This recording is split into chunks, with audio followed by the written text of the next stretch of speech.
नमस्कार, आप सभी देख रहे हैं चैनल VR1 और अफगानिस्तान इस वक्त पूरे दुनिया का सबसे बड़ा इशू बन चुका है।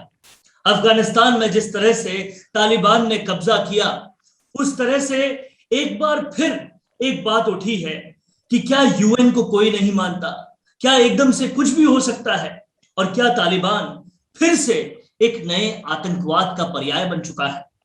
देखना यह है कि तालिबान ने जिस तरीके से अफगानिस्तान पर कब्जा किया है उसका इंपैक्ट पूरी दुनिया पे कैसा होता है और उसका इंपैक्ट फिर भारत पे कैसा होता है। और इन सब मुद्दों पर बात करने के लिए आज हमारे साथ हैं ब्रिगेडियर डॉक्टर विजय सागर धिमान। ब्रिगेडियर डॉक्टर विजय सागर धिमान सेना में 35 साल से भी ज्यादा अपनी सेवाएं दे चुके हैं और इसी के साथ साथ अंतरराष्ट्रीय मुद्दों और स्ट्रैटेजिक अफेयर्स में बहुत ज्यादा पकड़ रखते हैं। तमाम सारे नेशनल टेलीविजन में एज एक्सपर्ट वक्ता आते हैं और बहुत गहरी पकड़ रखने के साथ साथ भारत को क्या स्ट्रैटेजी अपनानी चाहिए ये लगातार एनालिसिस करते रहते हैं। ब्रिगेडियर डॉक्टर विजय सागर धिमान का अपना एक एनालिसिस का मंच है जिसका नाम है international institute of Jammu and Kashmir studies and analysis. बहुत बहुत स्वागत है ब्रिगेडियर डॉक्टर विजय सागर धिमान आपका। Thank you very much Varun ji, thanks for calling me on the channel. Sir, Afghanistan में जो काबुल ने कब्जा किया है और जिस तरह से जिस तरह से तालिबान ने कब्जा किया है, मैं आपसे चाहूंगा, और उसमें जिस तरीके से फुटेजेस देखने को मिल रहे हैं, तस्वीरें जिस तरह से देखने को मिल रही है, लोग जितना ज्यादा भर सके प्लेन में भर रहे हैं, ना वीजा देख रहे हैं ना पासपोर्ट देख रहे हैं और वहां से जा रहे हैं। बहुत डर का माहौल बना हुआ है। क्या कहें कि फिर से आतंकवाद दुनिया में छाने के लिए शुरुआत हो चुकी है उसकी? देखिए, जहां तक आपने ये काबुल की बात करी है या अफगानिस्तान के सारे की बात करी है, एक डर का माहौल है, एक खत्म का फीलिंग है और लोग वहां से फ्ली करने की कोशिश कर रहे हैं। और ये आतंकवाद का जो आपने बोला, एक बार फिर से ये बिल्कुल एक बार फिर से एक इसका रिवाइवल है। हालांकि मैं आपको यहाँ पे ये बता दूं कि जितनी भी तालिबान की जो हायर लेवल ऑर्गेनाइजेशन है, जैसे आपके ये मुल्ला अब्दुल गनी बरादर हैं, या कुछ लोग जो बैठे हुए हैं दोहा में बैठे हुए हैं, या कुछ लोग जो चाइना में जाके बात करी, अमेरिका में जाके बात करी, रशियन के साथ बात करी, ये जो टॉप लेवल लीडरशिप है, इनको समझ में आ गया हुआ है कि वो इस वक्त वो आतंकवाद वाला जो तरीका है वो इस वक्त नहीं अपना सकते। तो उनको बहुत सारे कंट्री से रिकग्निशन चाहिए, किसी से पैसा चाहिए, किसी से मदद चाहिए, और उसके लिए वो और उनको डिप्लोमेसी का एक्सपीरियंस हो गया है, क्योंकि एक बार उन्होंने 95 से लेके 2001 तक एक गवर्नमेंट चलाई, तो उनको इसका पता है। इसलिए आपने देखा होगा कि बहुत सारे स्पोक्स पर्सन जो परसों से ज्यादातर कर रहे हैं, बहुत सारी स्टेटमेंट्स आ रही हैं उनकी तरफ से कि हम औरतों को कुछ नहीं बोलेंगे, हम कत्लेआम नहीं करेंगे, किसी आदमी को हमसे नहीं डरना चाहिए, हम स्मूथ ट्रांसफर ऑफ पावर चाहते हैं, या हम फॉरेन कंट्रीज के डिप्लोमेट्स को नहीं इफेक्ट करेंगे। तो इस तरह के जो सवाल आ रहे हैं, स्टेटमेंट्स आ रही हैं, मेरे ख्याल में वो कुछ हद तक शायद ठीक है, वो समझते हैं कि उनको ऐसा करना है। परंतु मेरा यहाँ एक पॉइंट ये है कि जो उनके रैंक एंड फाइल, जो उनके लड़ाके हैं, जो उनके सोल्जर्स हैं, फुट सोल्जर्स हैं, वो सारे तालिबान हैं जो अपना रेडिकलाइज होकर निकले हुए हैं पाकिस्तान के मदरसों में, या even for that matter Afghanistan के कुछ जगहों पे कुछ मदरसों से। उनके अंदर जो एक शरिया घुस दिया गया है, या उनको गजवा हिंद के बारे में बता दिया गया है, या फिर उसके लिए इस्लामिक स्टेट ऑफ खुरासान की जो बात करते हैं, वो उनको बता दिया है कि आज जो हमने एस्टैब्लिश करी है वो Islamic state emirate of Afghanistan है। तो उनको शरिया के साथ चलना है, जो एंटी विमेन है, एंटी डेमोक्रेसी है, उसमें ह्यूमन राइट्स की कोई वैल्यू नहीं है। तो उनको कैसे कन्विंस करेंगे, ये मेरे भी सब समझ में नहीं आ रहा। तो इसलिए उनको कंट्रोल करना डेफिनेटली मुश्किल हो जाएगा। पर आज की डेट में डर का माहौल तो वैसे ही है, और उनकी जो स्टेटमेंट उनको पैसिफाई नहीं कर पा रही हैं। और उसके साथ साथ में ये जो फ्यूचरिस्टिक जो मैं आपको बता रहा हूँ कि लड़ाके जब निकलेंगे, maybe 6 months later, 1 year later, तो इस वक्त Afghanistan will become nursery for nurturing terrorist all over the world.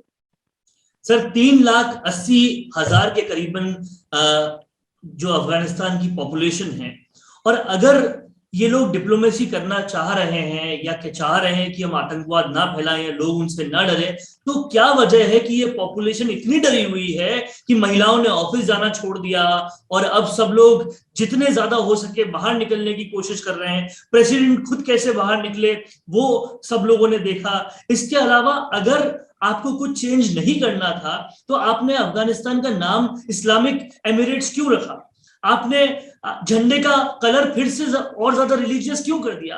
आप फिर से 20 साल पीछे क्यों ले जा रहे हैं हर चीज को? पूरी दुनिया जातिवाद से ऊपर उठ रही है और ये वापस धर्मांतरण करते जा रहे हैं हर चीज का। ऐसा क्यों हो रहा? देखिए, तालिबान की पहले आप हिस्ट्री देखिए कि तालिबान बनाए थे पाकिस्तान और अमेरिका ने मिलकर रशियन को काउंटर करने, और उनके लिए जो मोटिवेशन लेवल उनके भरना था वो था रिलीजन। उनको बोला गया कि आपकी रिलीजियस जो फ्रीडम है वो रशियन ने आके खत्म कर दी और उनको वहां से भगाना है। तो वो सारी ट्रेनिंग हुई, सारी उनकी नर्सरिंग हुई, उनकी रेडिकलाइजेशन हुई, उनकी मोटिवेशनल ट्रेनिंग हुई और उनको वहां पे बना के भेजा। उसके बाद अलकायदा, जमात इस्लामी, जैश ए मोहम्मद और हक्कानी और जितने भी मुस्लिम रेडिकल ग्रुप थे वो सारे तालिबान के साथ, और दैट इज हाउ उनकी जो ऑर्गेनाइजेशन बनी। और वो बिल्कुल एक शरिया को लेकर के चले, और शरिया में हालांकि इस्लाम बहुत अच्छा रिलीजन है, पर शरिया की कुछ चीजें मिस इंटरप्रेट करके उन्होंने उसको एक anti women, anti freedom, anti human right बना दिया और वो उन्होंने चलाया और दुनिया ने वो देखा और लोगों ने उसको सफर किया। अब जब वो वापस आ रहे हैं, क्योंकि अमेरिका ने जो एक बड़े ड्रामेटिक तरीके से एकदम से अफगानिस्तान से निकलने की बात की है, छोड़ दिया है, तो लोग डरे हुए हैं कि जब ये अमेरिकन चले जाएंगे, जब ये यहाँ थे तो भी 100% अफगानिस्तान पे कब्जा नहीं था अमेरिका का, या अफगानिस्तान की जो गवर्नमेंट है उनका पूरा कंट्रोल नहीं था, तभी ये इनकी जो एट्रॉसिटीज जो चलती थी। तो अब वो सारी के सारे अफगानिस्तान में फैलेंगी, इसलिए ये बहुत ज्यादा डर का माहौल बना है। हालांकि जो डर रहे हैं वो मुस्लिम भी हैं, वो मुस्लिम होते हुए भी जानते हैं कि ये लोग जो कुछ करेंगे वो शायद मेरे ख्याल में मुस्लिम रिलीजन में भी कभी भी उसको जायज नहीं माना जाता मेरे हिसाब से, बट उनकी इंटरप्रिटेशन क्या है that is up to them. Sir, लेकिन बड़ी बात यहाँ पर यह देखने को मिल रही है कि अफगानिस्तान ने, जैसा कि आपने बताया कि रशिया को काउंटर करने के लिए तालिबान की पैदाइश की थी अमेरिका ने, लेकिन अब जो आज देखने को मिला घटनाक्रम, खुद जो रशियन एम्बेसडर है अफगानिस्तान में, वो कह रहे हैं कि तालिबान बिल्कुल सही है, तालिबान अब कुछ गलत नहीं कर रहा, और वहां उनकी तारीफ कर रहे हैं कौन? Russian ambassador. तो क्या लग रहा है ये डिप्लोमेसी में किस तरीके से खेल रहे हैं कि सब कुछ उल्टा होता दिखाई दे रहा है? देखिए, दुनिया ने देखा कि अमेरिकन यहाँ से एग्जिट कर रहे हैं। अब अमेरिकन प्राइमरीली एग्जिट कर रहे हैं, उनकी डोमेस्टिक कंस्टिट्यूंसी को एड्रेस कर रहे हैं जो बाइडेन। लोग, अमेरिका के लोग क्या सोचते हैं इसके बारे में, कितना खर्चा हो गया, कितने लोग मारे गए, और वहां हम क्या कर रहे हैं, are we responsible for Afghanistan, उस तरीके सोच रहे हैं। बट दूसरा ऑफकोर्स एक दूसरा हाइपोथेसिस है कि अमेरिकन सीआई ने बोला था कि हमारा कोई समझौता हो चुका है, हमारा कोई प्लान है, वो हम बाद में बताएंगे। उसकी कुछ कड़ियां खुल रही हैं जिसका मैं थोड़ी देर के बाद में बात करता हूँ। तो अब जब वो अमेरिकन जा रहे हैं तो पूरी दुनिया की ये एक बहुत ही जबरदस्त जियोस्ट्रेटिक इंपॉर्टेंस का रीजन है।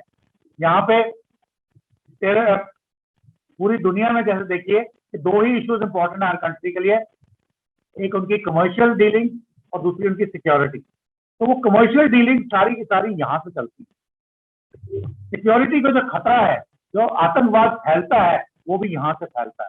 तो हर कंट्री चाहता है कि उसका यहाँ पे वर्चस्व हो, यहाँ पे उसका इन्फ्लुएंस हो, वो जो गवर्नमेंट यहाँ बने, किसी की भी बने, वो उनके इशारों पर नाचे। रशिया भी यही चाहता है, चाइना भी यही चाहता है, पाकिस्तान भी यही चाहता है, टर्की भी यही चाहता है, और इवन टू सम एक्सटेंट आपके उज्बेकिस्तान, कजाकिस्तान, किर्गिस्तान के जो लगते हुए एरियाज हैं, ईरान है, वो भी चाहते हैं कि हमारा इन्फ्लुएंस वहां रहे। और अगर अमेरिकन वहां से निकल रहे हैं तो हर कोई अपना वहां पे इन्फ्लुएंस कराना चाहता है। तो हर कोई कोशिश कर रहा है कि सीधे तरीके से तालिबान से बात की जाए और उनके अपनी तरफ उनको खींचा जाए। इसलिए आपको लगता है जो आपने बोला रशियन फॉरेन मिनिस्टर जो स्टेटमेंट दी है उसका रीजन भी।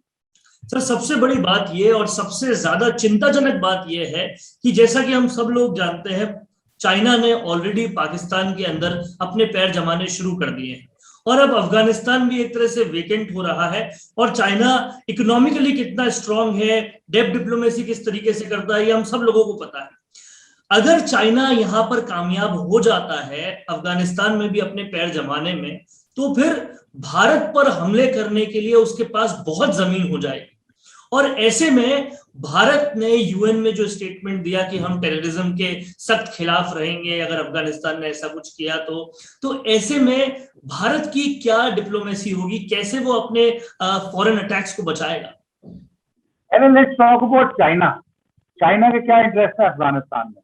अब बहुत सारे लोग बोलते हैं कि अमेरिका अफगानिस्तान में बहुत सारी मिनरल वेल्थ है, जैसे सिल्वर के माउंटेन्स हैं जो अभी भी हैं, उनको प्रॉपर तरीके से माइनिंग नहीं की गई है। तो वो सोचते हैं कि शायद चाइना इंटरेस्टेड होगा अफगानिस्तान की मिनरल वेल्थ में, वो आएगा, कुछ एड देगा, कुछ उनके प्रोजेक्ट शुरू करेगा, तो सारा का सारा सामान निकाल के अपने कंट्री में देगा। पर मुझे नहीं लगता कि चाइना का वो मेन मोटिव है, क्योंकि उसके पास सीपैक चल रहा है जो बाल्टिस्तान, गिलगित बाल्टिस्तान, केपी और बलोचिस्तान से होता हुआ ग्वादर पहुंच रहा है, और उसके लिए वो काफी है। और यहाँ पे उसने देखा है कि गिलगित बाल्टिस्तान और केपी के अंदर जो उसके प्रोजेक्ट हैं, चाहे वो रेल लाइन, पाइप, गैस या दूसरे माइनिंग या डैम के प्रोजेक्ट है, सबके ऊपर आतंकवादी हमले हो रहे हैं जो कि पश्तून कर रहे हैं। बेसिकली टीटीपी, तहरीक तालिबान पाकिस्तानी, उसके ऊपर हमला कर रहे हैं। प्लस ओरिजिनल मिलिटेंट ऑर्गेनाइजेशन जो पाकिस्तान में ओरिजिनल है, एंटी चाइना, क्योंकि उनका जो हनन हुआ है, उनके अधिकारों का हनन हुआ है, उनके उनके राइट्स को ले लिया गया है, वो ऑलरेडी चाइना झेल रहा है। इनफैक्ट वो एक प्रॉब्लम बन चुकी है। वो अगर चाइना दोबारा से अगर शुरू करना चाहेगा विद इन अफगानिस्तान, मेरे को लगता है वो प्रॉब्लम एक्सटेंचुएट होगी। तो शायद चाइना के लिए ये प्रायोरिटी नंबर 1 नहीं होगा। पर चाइना के लिए प्रायोरिटी नंबर 1 क्या है कि चाइना ने जो उइगर मुस्लिम का सिंचियांग में जो उनके अधिकारों का हनन किया है, जो मुहिम चलाई हुई है, वहां पे जो इंसर्जेंसी आ रही है, उसके जो सेफ हेवन आज की डेट में है वो गिलगित बाल्टिस्तान में है जो पीओजेके में आता है, और खैबर पख्तूनख्वा है जो पाकिस्तान में आता है। तो चाइना के लिए वो एक सरदर्दी बनी हुई है कि इसको कैसे कंट्रोल किया जाए, क्योंकि वखान कॉरिडोर के इस तरफ सारे के सारे जो मिलिटेंट इंसर्जेंट्स हैं वो सारे चाइना को तंग कर रहे हैं सिंचियांग प्रोविंस के अंदर उइगर में।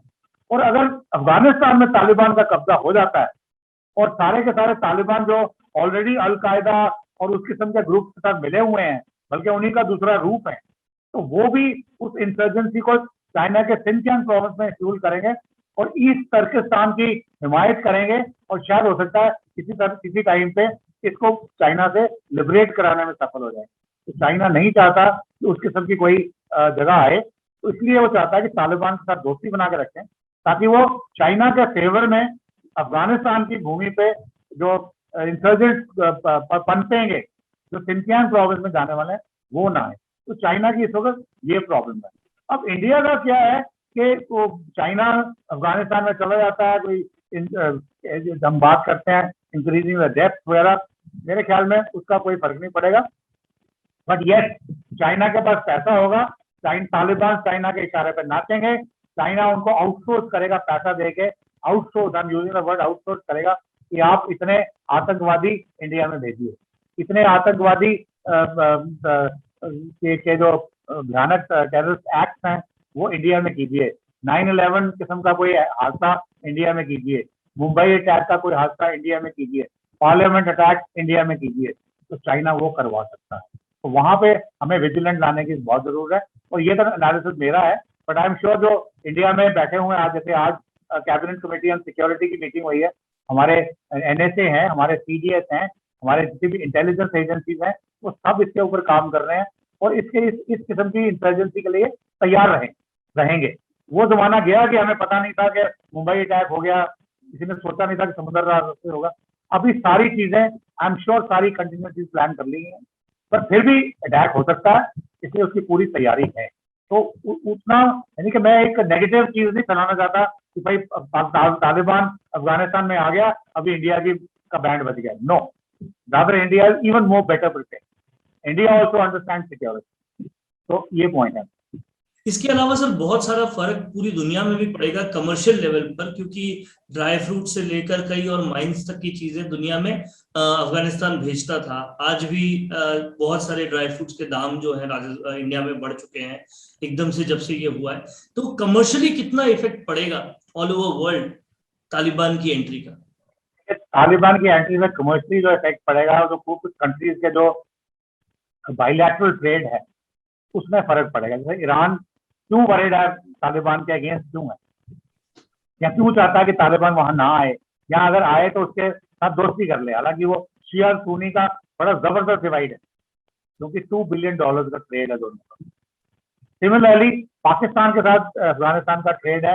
पाकिस्तान इस खुशी में है, वो सेलिब्रेट कर रहे हैं कि तालिबान आ गए हैं, परंतु तालिबान जो है वो पाकिस्तान को बड़ी जल्दी ठेंगा दिखाने वाले हैं। और पाकिस्तान के जो इमरान खान है, हालांकि वो बोलते हैं हम सेलिब्रेट कर रहे हैं, बट उन्होंने अपने पार्लियामेंट में स्टेटमेंट दी है कि Taliban can exploit us. Interior minister बोलते हैं, फॉरेन मिनिस्टर बोलते हैं, बाजवा साहब भी बोलते हैं, और उसके रीजंस हैं कि उनकी रिफ्यूजीज आ सकते हैं, उनके जो टीटीपी के लड़ाके हैं वो आके पाकिस्तान में इंसर्जेंसी फैला सकते हैं, और बड़े सारे रीजन। परंतु जहां तक जो पॉइंट मैं अभी आपको बताने जा रहा हूँ, मैं आपको ये बता रहा हूँ कि तालिबान जो अफगानिस्तान में आए हैं, अफगानिस्तान में ऑलरेडी 295 बिलियन डॉलर का नारकोटिक्स ट्रेड है जो पूरी वर्ल्ड में जाता है, और इसका रूट है Afghanistan, Pakistan, India, Bangladesh, South East Asia and then to the rest of the world. $295 billion. Let me tell you, Pakistan का yearly budget is only $45 billion. तो एट दिस $295 बिलियन अनअकाउंटेबल, ये किसी इकोनॉमी के हिस्से में नहीं आ रहा, ये सारा का सारा इंसर्जेंट के पास है, और अब तालिबान का कब्जा हो जाएगा तो ये सारा का सारा पैसा उनका। नंबर 2, अफगानिस्तान के हर मोहल्ले में वेपन बनते हैं, स्मॉल आर्म्स, पिस्टल, छोटे बड़े वेपन हर मोहल्ले में बनते हैं, और वो ऑलरेडी वर्ल्ड ओवर एक्सपोर्ट होते हैं इसी नारकोटिक्स के साथ। अब उसका कितना ट्रेड है मुझे उसकी मेरे को फिगर नहीं है, पर मैं ये पॉइंट मेरा ये है कि even if there is nobody funding, कोई कहीं से पैसा नहीं आ रहा है, तो इनके पास अपना पैसा है जो ऑलमोस्ट $350 बिलियन से ज्यादा है, और उस पैसे के साथ ये कुछ नहीं कर सकते। और दूसरा पॉइंट मैंने जो आपको बताया, ये एक किस्म की एक इन्होंने इंडस्ट्री लगा ली है जहां पे ये मिलिटेंट्स को नर्चर करेंगे and they can take contract from China. China जो हेजमनिस्टिक एटीट्यूड है, जो कभी इंडिया को नीचे करना चाहता है, कभी यूएस को करना चाहता है, कभी ईयू के अगेंस्ट है, तो वो इन सब इलाकों में ये जो गड़बड़ियां सिखाने के लिए खुद कुछ नहीं करेगा। He can give you $1 billion to Taliban के आप पूरे दुनिया में फलाने फलाने कंट्री में 9/11 जैसी 5 घटनाएं कर दीजिए, तो it becomes the outsourcing firm. That is what is the source of worry. तो वो जो चीज होना शुरू हो जाएगा, चाइना से भी पैसा आ गया और अपने पास अंदर भी पैसा है, अपनी मर्जी से भी जहां हम फैलाना चाहते हैं हम फैलाएं, और ये किसी खाते में नहीं होगा, किसी एफएटीएफ के नॉलेज में नहीं आएगा, किसी इंटेलिजेंसी की नॉलेज में नहीं आएगा, किसी के कहीं पे भी यूएन एजेंसी की नॉलेज में नहीं आएगा। Intelligence of will know about it and they know already. जो मैं बोल रहा हूँ ऐसी कोई बात नहीं है कि मैं पहली बार बोल रहा हूँ, people know this. So this is how the modus operandi is going to be, which is very very dangerous, और एक पूरी दुनिया के लिए एक बहुत ही घातक कदम। सर, अब एक बहुत ही टू द पॉइंट सवाल मैं पूछना चाहता हूँ कि हमारी सरकार जो भारत में अभी सरकार है, उन्होंने धारा 370 हटाई, और धारा 370 हटाना और कश्मीर में पूरी तरह से भारत का राज हो जाना, उससे कई लोग नाराज हैं, और कई लोग हमारे अंदर रहने वाले भी नाराज हैं। महबूबा मुफ्ती समेत और कई ऐसे नेता हैं जो देश के बारे में कम और पाकिस्तानी के बारे में ज्यादा बोलते हैं। अगर ऐसे लोग तालिबान से दोस्ती कर लेते हैं या उनके संपर्क में आ जाते हैं, तो तबाही का कैसा आलम मच सकता है, उससे बचने के लिए हमको क्या करना चाहिए? देखिए, आपने जो बोला ये सच में आ सकता नहीं, आ चुके हैं ऑलरेडी।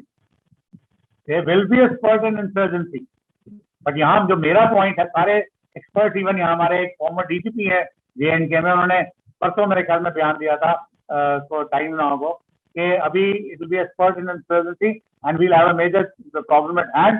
हो सकता है कोई 9/11 जैसा इंसिडेंट दोबारा हो। तो मैं उनसे पार्शली असहमत हूँ।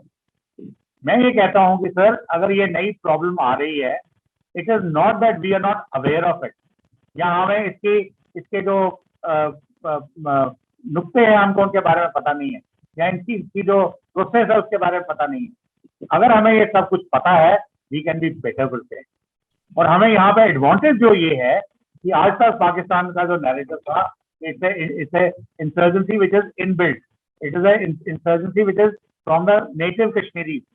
वो जब फॉरेन लड़ाके यहाँ आएंगे तो दुनिया के सामने और एक्सपोज होंगे, तो this is a foreign bread insurgency and not which is native insurgency. तो वो हमें एक वो एडवांटेज है। सेकेंडली, अभी चूंकि 370 हट चुका है, the entire security agencies including intelligence agencies, including army agencies, everybody has come under one unified headquarter, जो पहले भी था, but that was controlled by the politician or the bureaucrat in J&K government, जो I would say separatist friendly रही है।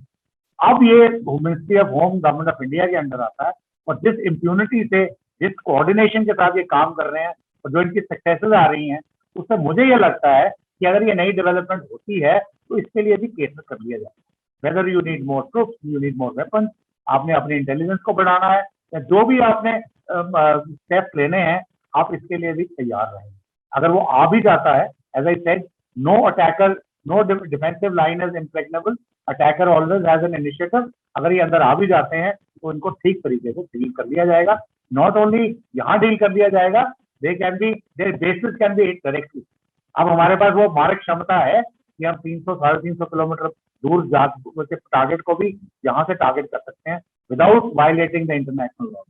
तो वो हम कर सकते हैं। तो टेररिस्ट के कोई हाइड हाउस होंगे, ट्रेनिंग कैंप्स होंगे, तो हम उनको मारेंगे। यहाँ कहीं लॉन्च पैड होंगे, हम उनको मारेंगे, और अगर अंदर आएंगे तो यहाँ भी हम उनको मारेंगे। तो कैजुअलिटीज होंगी।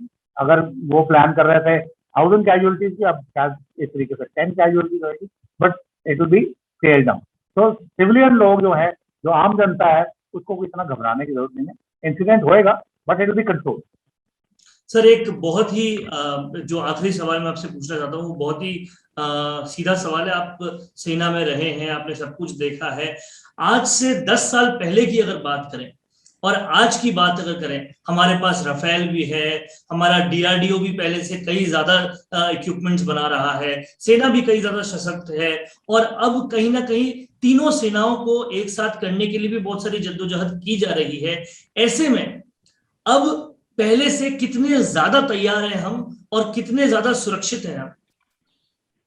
देखिए, तैयार तो हम पहले भी थे। जैसे अभी पॉलिटिशियन यहाँ होता, एक्चुअली कांग्रेस पार्टी का, मेरे से झगड़ जाता।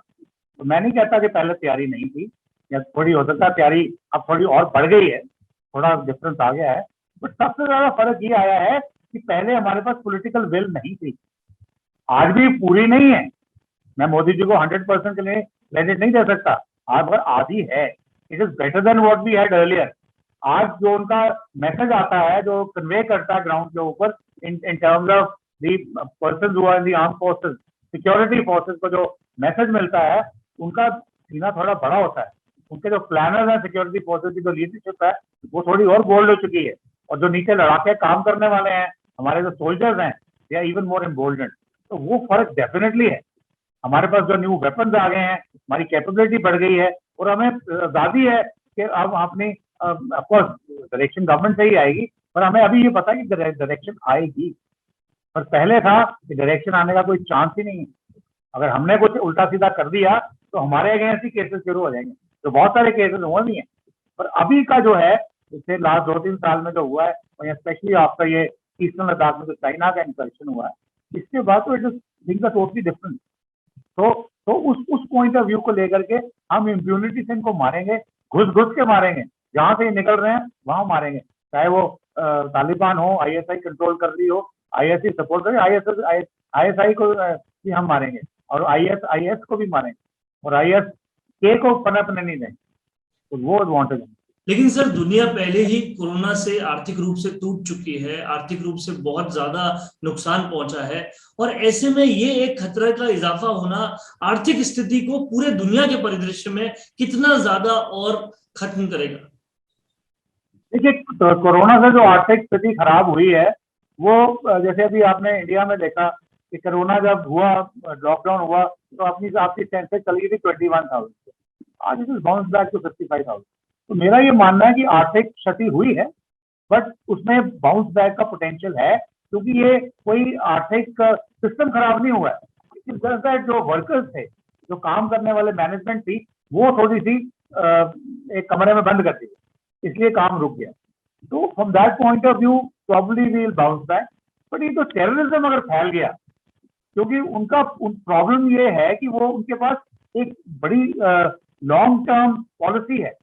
उनका ऑब्जेक्टिव बड़ा क्लियर है कि पूरी दुनिया को हमने एक इस्लामिक कैलिफेट बनाना है, हमने इसको इस्लामिक एमिरेट में कन्वर्ट करना है, पूरी दुनिया में शरिया चलना चाहिए। तो ये तो एक आइडियोलॉजी है जो प्लूरलिज्म में तो बिलीव ही नहीं करती, डेमोक्रेसी में बिलीव ही नहीं करती। उस आइडियोलॉजी को एक गरीब लोगों को, अनपढ़ लोगों को बचपन से ही आपने साइकोलॉजिकली तैयार किया है कि वो जान भी देने को तैयार है। वो कह रहे हैं तो दूसरी दुनिया में जाएंगे, वहां 72 हूरें मिलेंगी, पता नहीं क्या क्या मिलेंगी, और यहाँ जो मिल रखा है आपको उसको तो बर्बाद कर देगा। तो ये is a matter of understanding. And let me tell you, मेरे काफी सारे मुस्लिम फ्रेंड्स हैं, वो सब समझते हैं। जैसे अफगानिस्तान में इट इज नॉट कि हिंदूज आर फ्रीइंग और other religion freeing, Muslims are freeing. उनको भी पता है कि भाई ये सब एक किस्म के टेररिज्म ग्रुप है, ये अनजस्ट लोग हैं, पता नहीं क्या करते हैं, इनको कोई वो है नहीं। तो जैसे अभी what is the significance, what is the तुक इसमें क्या है कि 15 साल से बड़ी लड़की और 45 साल से छोटी बेवा हमें दे दो, हम निकाह करेंगे, निकाह करके उनको क्या वो बीवियों का स्टेटस देने वाले हैं? ये हम सबको पता है वो क्या करने वाले। अब इस किस्म के जो उनके डिक्टेट्स हैं या इनके हरकतें हैं, उनको कौन अप्रूव करे? But then point is somebody has to fight it. अब फाइट इट आउट कोई और दूसरी आइडियोलॉजी आए, शायद वही फाइट आउट कर सकती है। अब हम आपस में कितने भी मिल जाएं, पर हमारे पर्सनल इंटरेस्ट फिर आ जाएंगे। जयचंद, मीर जाफर बहुत है हमारे पास इंडिया में, और इंडिया, जर्मनी, जैसे India, Germany, France, Russia, China, Turkey, अगर आप मिल भी जाएं कि नहीं हमें इनसे करना है, तो हमारे अपने जो सेल्फिश इंटरेस्ट हैं, सेल्फिश नेशनल गोल्स हैं, वो सामने आ जाएंगे। ओवरऑल गोल फिर मिसिंग हो जाएगा। वो कहता है क्या फर्क पड़ेगा, मेरे को थोड़ी इफेक्ट होने वाला है, इफेक्ट दूसरे को होने वाला है। But you don't realise in the long term all of you will be right.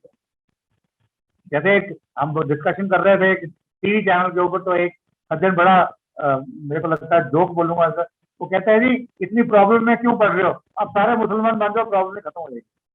Well that is a solution, ये पूरी दुनिया मुसलमान बन जाए, इस्लाम को अपना ले और शरिया को अपना ले, प्रॉब्लम खत्म। तो बहुत सारे नेगेटिव्स के बीच ब्रिगेडियर साहब ने एक बात कही है कि कुछ भी हो जाए हम पहले से बहुत ज्यादा तैयार हैं और आम आदमी को उतना ज्यादा डरने की जरूरत नहीं है। इसी पॉजिटिव के साथ हम लोग ये होप करते हैं कि आने वाले समय में सब कुछ ठीक रहे, बाउंड्रीज पूरी ठीक रहे हमारी। ब्रिगेडियर साहब, हमसे जुड़ने के लिए आपका बहुत बहुत शुक्रिया। Thank you very much. Thank you.